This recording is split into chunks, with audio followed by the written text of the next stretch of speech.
Saluette. Bonjour et bienvenue dans le deuxième épisode de On peut le faire, la chronique environnement réalisée en partenariat avec RTVFM. Ce mois-ci, on parle de notre alimentation.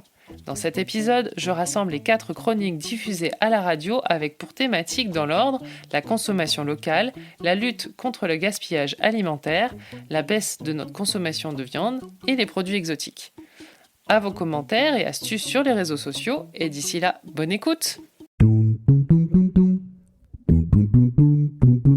Après avoir parlé le mois dernier de la gestion de nos déchets, je vous propose d'aborder ce mois-ci une thématique qui occupe souvent nos pensées, notre alimentation. Alors évidemment, je pourrais consacrer cet épisode à vous inciter à manger bio. L'impact des pesticides sur l'environnement et notre santé n'est plus à prouver. Les fertilisants et insecticides appauvrissent les terres, détruisent la biodiversité et augmentent les émissions de gaz à effet de serre. Tout un programme. Mais pour moi, la première étape si on veut manger plus responsable, c'est de le faire en ayant conscience de l'origine des produits que l'on utilise, d'éviter les produits transformés et de privilégier les aliments produits localement pour déjà réduire les transports avant qu'ils arrivent jusqu'à notre assiette.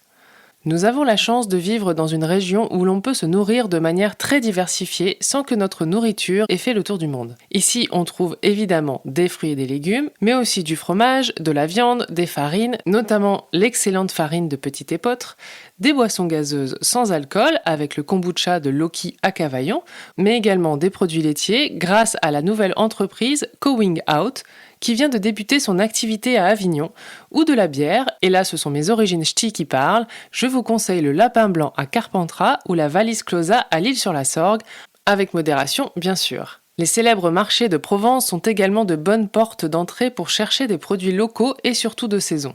En automne, il faut se préparer à dire au revoir aux tomates et aux fraises, on ne sera que plus content de les retrouver l'année prochaine, et à accueillir dans sa cuisine les figues, les butternuts et les poires par exemple. Aller au marché ou directement chez le producteur permet d'échanger avec celui ou celle-ci et de comprendre comment il ou elle travaille ses produits. Ce n'est pas parce qu'il n'y a pas de logo bio sur ces étiquettes que la production n'est pas réalisée en faisant attention au respect de l'environnement. Un label peut coûter très cher, le contact direct est donc important pour comprendre d'où vient le produit, de la graine jusqu'à votre assiette. Pour les fans du numérique, il y a quelques sites créés sur notre territoire qui vont vous permettre de retrouver toutes les adresses responsables et locales. Le site luciole au pluriel-avignon.fr regroupe les acteurs de la transition autour d'Avignon et plus largement dans le Vaucluse. Vous y trouvez une rubrique alimentation et vous pourrez notamment y retrouver les AMAP, les associations pour le maintien d'une agriculture paysanne. Deuxième outil, l'application collaborative Green et Local où vous pouvez vous géolocaliser pour découvrir les adresses près de chez vous ou de votre travail.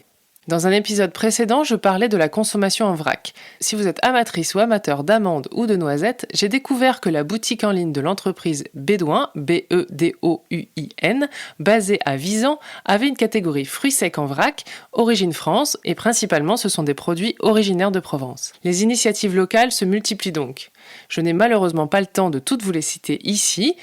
Quoi qu'il en soit, cela prouve bien que les modes de consommation sont en train d'évoluer, et peut-être les vôtres aussi en écoutant cette chronique. La semaine prochaine, on continue sur l'alimentation et on s'attaque au gaspillage alimentaire, car oui, j'en suis sûre, on peut le faire.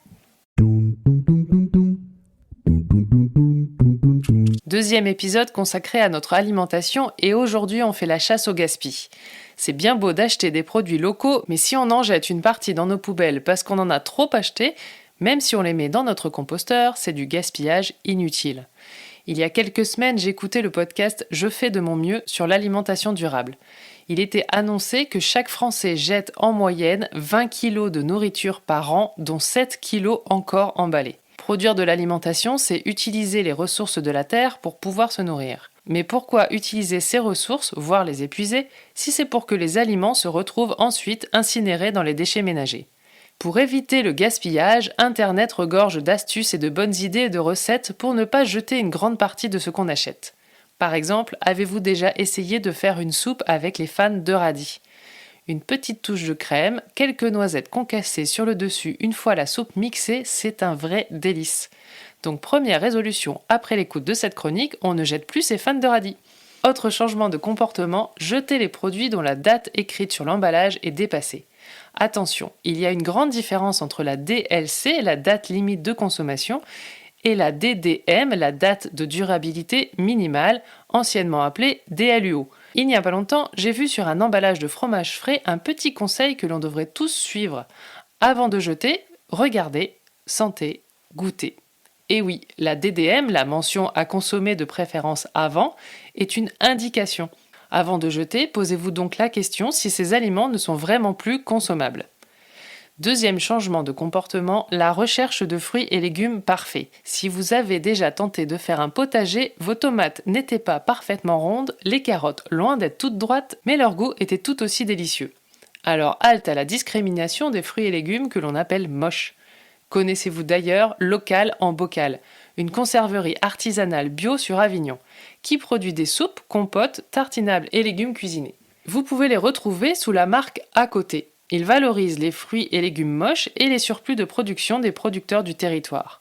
Et en plus, ils viennent d'être reconnus entreprises d'insertion, c'est-à-dire qu'ils offrent un accès à l'emploi et accompagnent des personnes en difficulté sur le plan professionnel et personnel. Si vous voyez leurs produits dans votre magasin préféré, n'hésitez pas, ils sont délicieux. Personnellement, j'adore la soupe de carottes, orange et gingembre. Pour celles et ceux qui ont des arbres fruitiers chez eux et qui ne savent pas quoi faire avec leurs fruits, il y a à Carpentras le bocal, qui propose de presser vos fruits pour en faire des jus. Il s'adresse aux professionnels et aux particuliers à partir de 30 kg. Vous allez maintenant pouvoir vous régaler avec vos fruits. Dernière astuce, les applis mobiles. Grâce à des applications comme Too Good To Go ou Phoenix, vous pouvez trouver les magasins près de chez vous qui proposent des paniers à moindre coût avec leurs invendus. Ce qui ne veut pas dire que les produits ne sont pas consommables, bien au contraire. Voilà, vous avez maintenant quelques nouvelles idées pour réduire une fois encore la taille de vos poubelles. La semaine prochaine, on continue sur le thème de l'alimentation et cette fois, je vais vous montrer que réduire sa consommation de viande peut être synonyme de nouvelles découvertes gastronomiques. Car oui, j'en suis sûre, on peut le faire.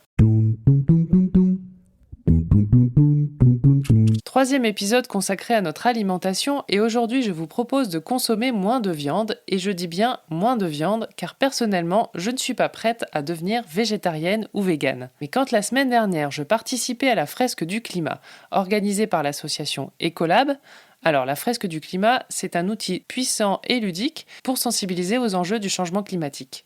Pendant cet atelier, on nous a rappelé que l'élevage à lui seul est aujourd'hui responsable dans le monde d'environ 15% des émissions de gaz à effet de serre causées par la présence ou l'action humaine, sans parler de la déforestation. On comprend sans aucun doute que notre consommation de viande a un fort impact sur l'environnement. En 1950, un Français consommait en moyenne 50 kg de viande par an. Aujourd'hui, la consommation annuelle moyenne est de l'ordre de 85 kg. Donc, on peut réduire tout en continuant à se faire plaisir. Réduire la viande ne veut pas dire ne manger que des crudités et des graines. Justement, c'est l'occasion de changer ses habitudes alimentaires, se faire plaisir avec de nouvelles saveurs et découvrir de nouvelles recettes. Ça tombe bien, j'adore cuisiner, alors voici quelques-unes de mes découvertes. Qui n'aime pas les lasagnes ? Avez-vous déjà tenté de remplacer la viande par de l'aubergine ? C'est assez bluffant. La première fois que j'ai tenté cette recette, je n'avais même pas prévenu mes invités que mes lasagnes étaient végétariennes. Ils ne s'en sont pas aperçus. La couleur de la peau d'aubergine reproduit celle de la viande et le goût est franchement délicieux.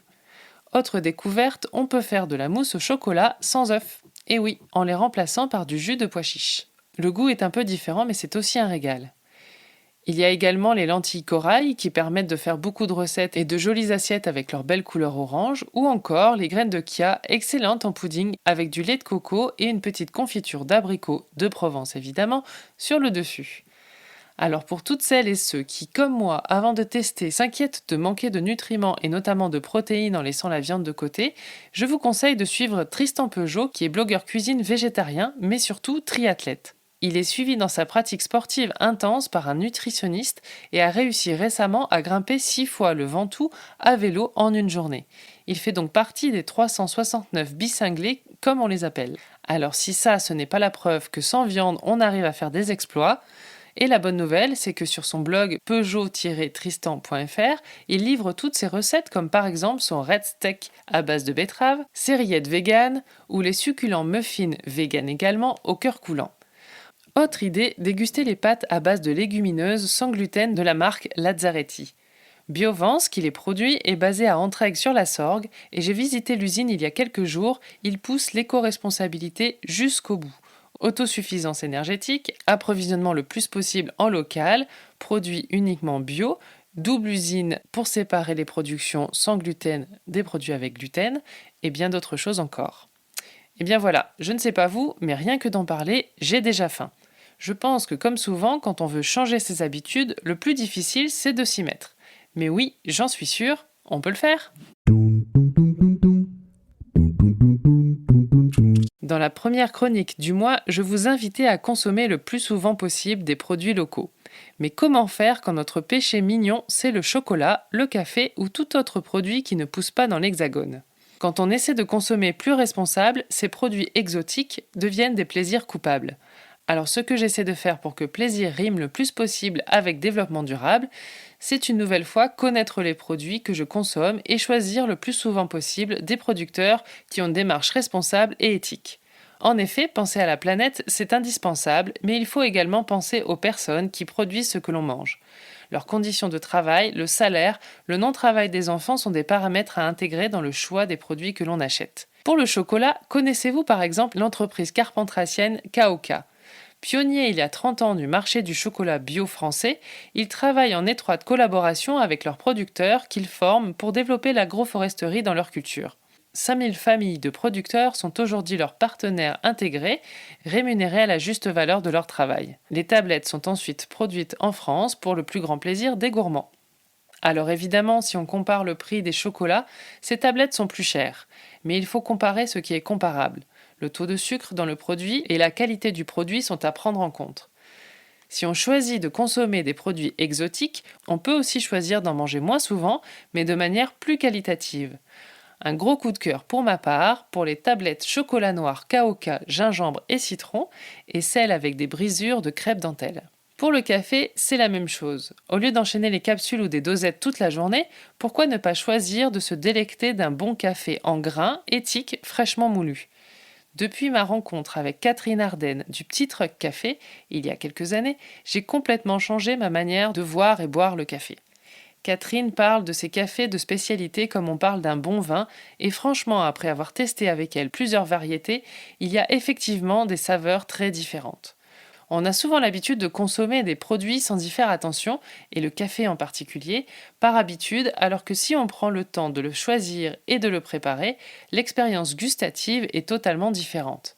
Et si vous regardez le prix au kilo des cafés en capsule, vous avez largement de quoi vous payer un bon café de spécialité, cueilli à maturité, torréfié et produit de manière responsable. Sans aller au bout du monde, nous adorons tous les produits italiens. Burrata, parmesan, charcuterie et autres délices sucrées. Même si l'Italie n'est pas très loin du sud de la France, on ne va pas y aller pour rencontrer les producteurs et savoir comment ils gèrent leur production. Pas de souci, à Carpentras, il y a la petite épicerie italienne Molto Buono, dont les gérants Héloïse et Andrea voyagent régulièrement en Italie pour aller débusquer les trésors de la gastronomie italienne et nous les proposer dans leur petite boutique à côté de la mairie. Comme quand on souhaite consommer local, consommer des produits qui viennent de l'autre bout de l'Europe ou du monde demande de se renseigner, de parler avec les commerçants, de consommer en plus petite quantité mais des produits plus responsables. Je vous ai donné quelques exemples aujourd'hui, mais il y en a d'autres sur le territoire. Et je le répète, ce ne sont que des conseils. Chez moi, on ne consomme pas que en bio, ni local ou éthique, mais on essaie autant que nos moyens nous le permettent d'avoir conscience de ce qu'on consomme. Voilà, les chroniques dédiées à notre alimentation sont terminées. Le mois prochain, on s'attaque à notre habitation. Je vais vous parler ménage, jardinage et consommation d'énergie. Car oui, j'en suis sûre, on peut le faire.